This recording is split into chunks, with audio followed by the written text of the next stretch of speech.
アリストテレスの幸せ論。皆さん、幸福と聞いて何を思い浮かべますか？アリストテレスによれば、真の幸福はユーダイモニアと呼ばれるもので、これは単なる幸福感ではなく、充実した活動的な生活を意味します。アリストテレスは、人間が持つ潜在能力を最大限に発揮し、利得を実践することで、ユーダイモニアを達成できると説明しています。自己実現は、この幸福論の中心に位置づけられています。例えば、才能を持つ画家が自分の技術を磨き、素晴らしい作品を生み出すこと。これがユーダイモニアの一例です。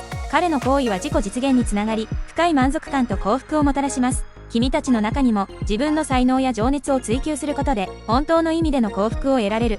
だから何をして心が充実するか、その答えを見つけ出してほしいんだよ。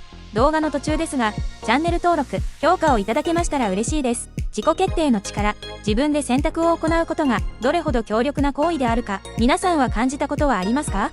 アリストテレスは自己決定の力を非常に重視しました。この哲学者は、個々人が自分の行動や選択に完全な責任を持つことで、真の自由を実感できると考えています。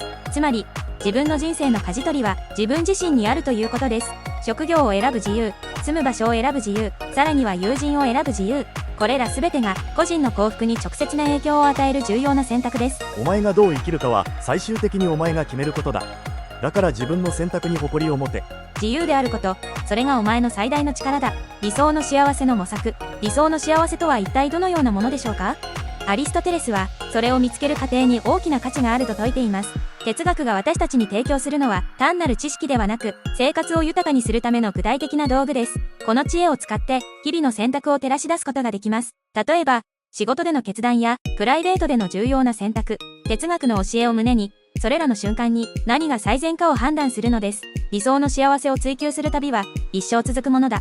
毎日を意味あるものにして自分自身を高めていくんだよ。利得の実践。皆さん、利得を実践するとはどういうことか考えたことはありますか？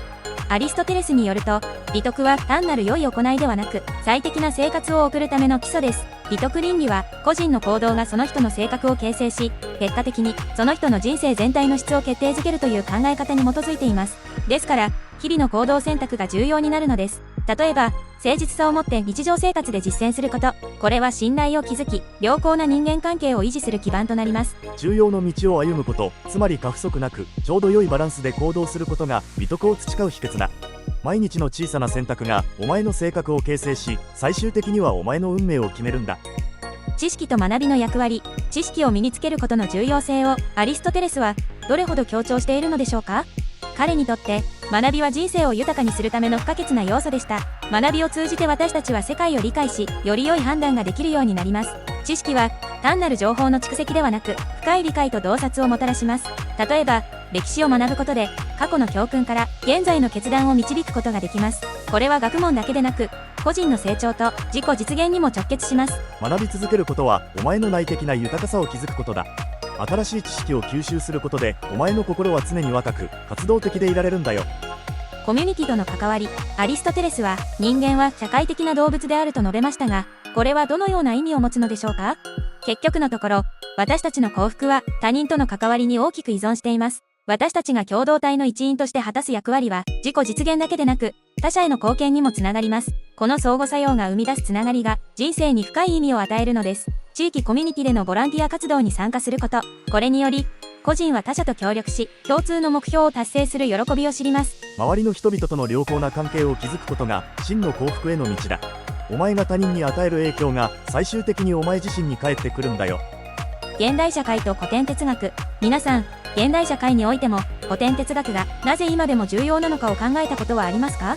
アリストテレスの教えは今日においても私たちに多くの教訓を与えます。古典哲学の普遍的な価値は時代や社会の変化に関わらず、人間の基本的な問題や挑戦に対する洞察を提供します。特にアリストテレスの倫理学は個人の行動指針として、また集団内での道徳的な生き方を考える上で有効です。テクノロジーの進化により情報が瞬時に広がる現代では、真実や道徳が以前にも増して重要視されています。アリストテレスの金の中庸はこのような情報過多の時代においてもバランスを取ることの重要性を教えてくれます。テクノロジーと哲学は敵対するものではなく、むしろ互いに補完し合うべきだ。哲学はテクノロジーを通じて、さらに多くの人々に届ける手段となり、より賢明な社会を形成するのに寄与するんだ。現代の課題への哲学的アプローチ。現代社会のストレスや競争は多くの人々を圧迫していますが、アリストテレスの教えが提供する解決策について話し合いましょう。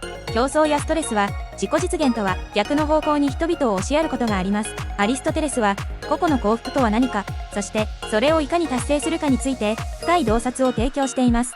例えば、職場での過度の競争を避け、協力と支援を重視する文化を築くことで、従業員の幸福感を高めることができます。これはアリストテレスが言う良い生活の一部です。競争ばかり考えていると心の健康を害するだけだ。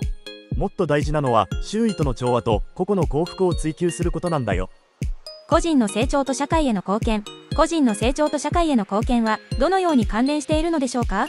アリストテレスの哲学はこの2つが密接に結びついていると教えています。人間は自己実現を通じて自分自身を高めることができ、その過程で社会にも貢献することが可能です。哲学的な生き方が個人にも社会にもメリットをもたらすというのはこの観点からです。コミュニティでの積極的な参加や社会問題への関与は自己実現の一環としても見ることができます。例えば、地域の清掃活動や教育プログラムへの参加などがそれにあたります。自分自身を高めることは結局のところ社会全体の向上につながる。お前が学んだこと、経験したことが他の誰かの役に立つんだよ。